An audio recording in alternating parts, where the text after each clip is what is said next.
Welcome to तेजल्स न्यूट्रीबाईट्स। आज आपण बघणार आहोत साखर न वापरता बनवलेले हिरव्या मुगाचे लाडू। हे लाडू प्रोटीन, फायबर आणि आवश्यकता तत्वांनी भरपूर आहेत। हिरव्या मुगाचे लाडू बनवण्यासाठी इथे मी 2 वाटी मूग घेतलेले आहेत। हे मोड आलेले मूग आहेत। हे हिरवे मूग एका कॉटनच्या कापडावर 7 ते 8 तास वाळवून घ्यायचे आहेत।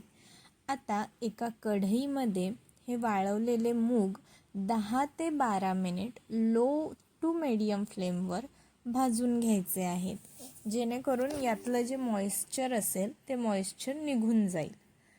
आता मूग भाजून झाले की एका प्लेटमध्ये काढून हे थंड होऊ द्यायचे आहेत। हे थंड होतात तोवर त्याच कढईमध्ये 1 वाटी किसलेलं खोबरं घालून हे 1 ते 2 मिनिट परतून घ्यायचं आहे। आता हे देखील आपण एका प्लेटमध्ये काढून घेऊयात। कढईमध्ये 1 टेबलस्पून साजूक तूप घालून तूप गरम झालं की त्यामध्ये 1 टेबलस्पून डिंक घालून डिंक खरपूस तळून घ्यायचा आहे आणि त्यानंतर यामध्ये काही चॉप केलेले काजू आणि बदाम देखील 1 ते 2 मिनिटं तुपावर भाजून घ्यायचे आहेत। हे सर्व साईडला काढून घेऊयात।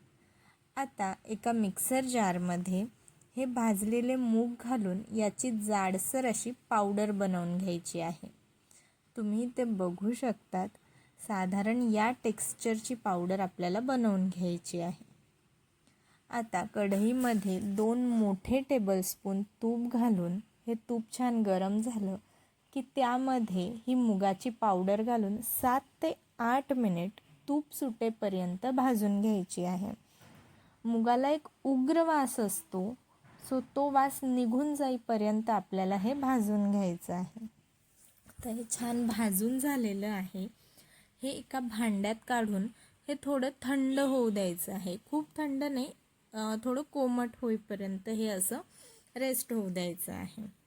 आता कढईमध्ये 1 टेबलस्पून तूप घातलं आहे आणि तूप गरम झालं की त्यामध्ये मी 1 वाटी किसलेला गूळ घालून हे फक्त वितळवून घेणार आहे। या गुळाचा आपल्याला पाक नाही करायचा आहे, हे जस्ट आपल्याला गरम करून घ्यायचं आहे।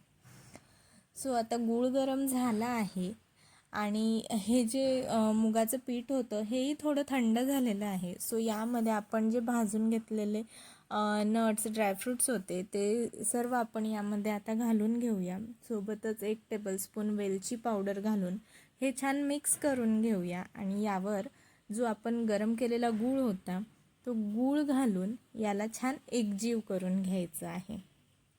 आता हे एकजीव झालं की याला 10 ते 15 मिनिटं रेस्ट होऊ द्यायचं आहे आणि हे एक 15 मिनिटानंतर आपण याचे आपल्याला हव्या त्या साईजचे लाडू वळून घेणार आहोत। अशा पद्धतीने तयार आहेत आपले हेल्दी आणि प्रोटीन रिच असे हिरव्या मुगाचे लाडू।